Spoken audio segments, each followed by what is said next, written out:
All right, welcome to today. What is a system anyway?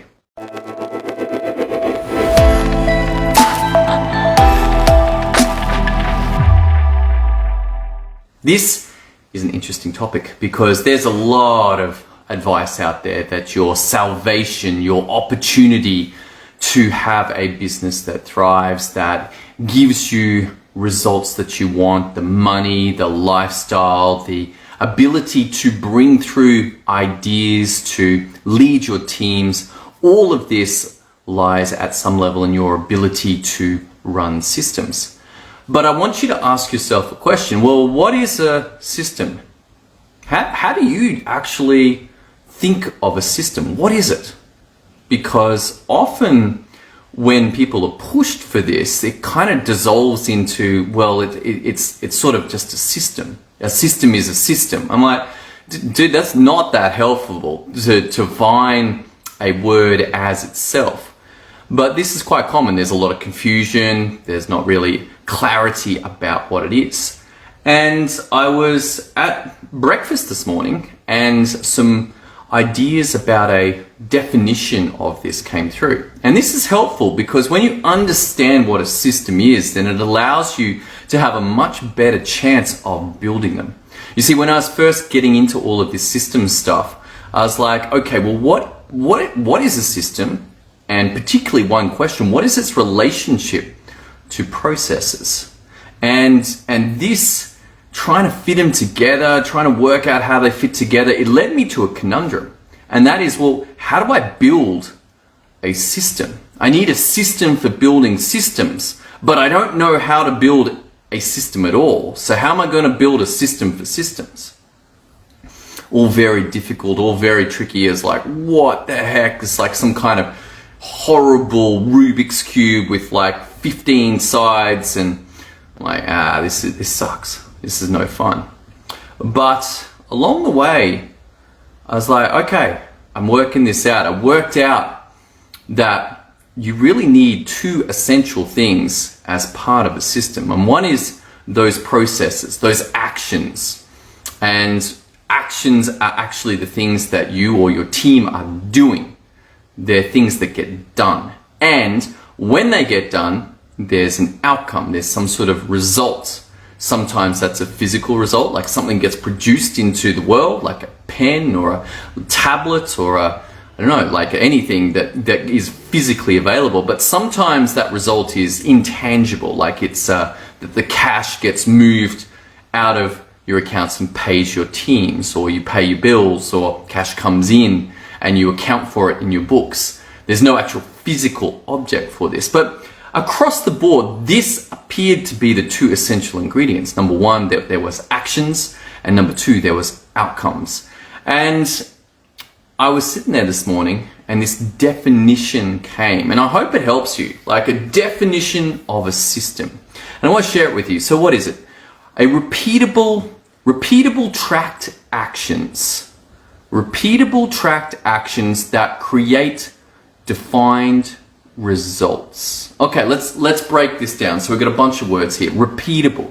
Why is a system repeatable? Well, you want to have a idea in your head about a system that you can use it over and over and over. And sure, it might improve with time, but the idea being that it comes with the ability to be used more than once. That it can be used weekly if it needs to be, it can be used on demand, it can be used monthly, whatever that requirement for its time frame is, but there is this repeatable nature of it. Secondly, tracked. Now, this may or may not be essential, but I like it.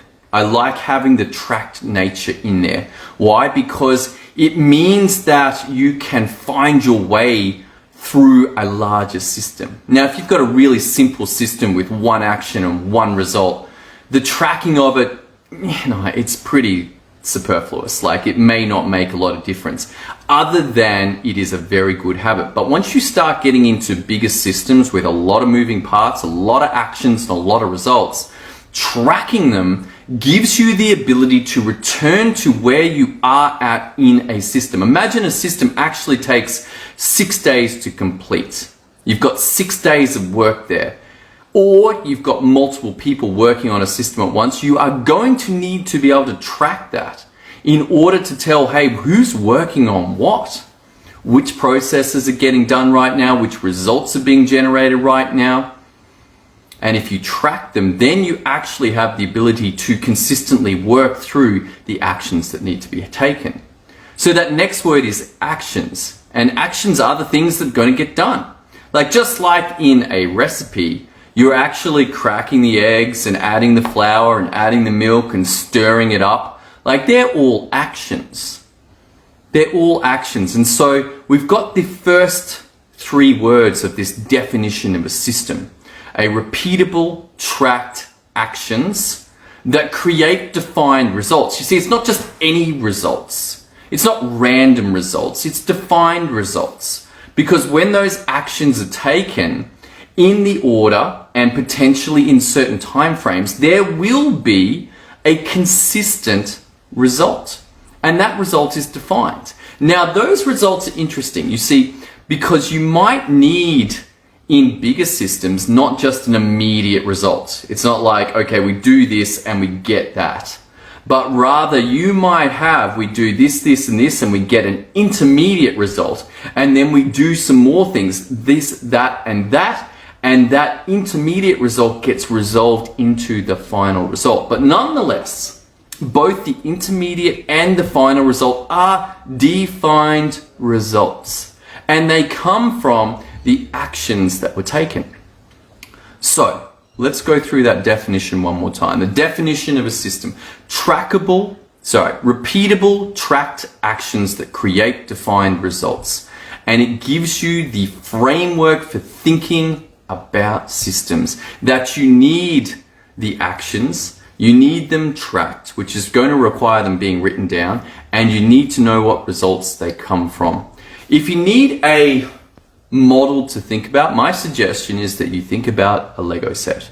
Yes, that humble, amazing children's toy, because when you think about that, what do you get? Well, you get a bunch of Lego bricks and you get instructions, and they are actually repeatable. You can build that entire model all the way to finish, break it apart and build it again, break it apart and build it again. Now, the tracking is not there, other than you know what page number you're up to. You know, if you're up to page 9 and you leave it open, or you dog ear it at page 9 and you come back, hey, great, you know where you are. So it's a very basic form of tracking. But essentially, this is the model for you to think about how to build your systems. That if you think about humble Lego sets,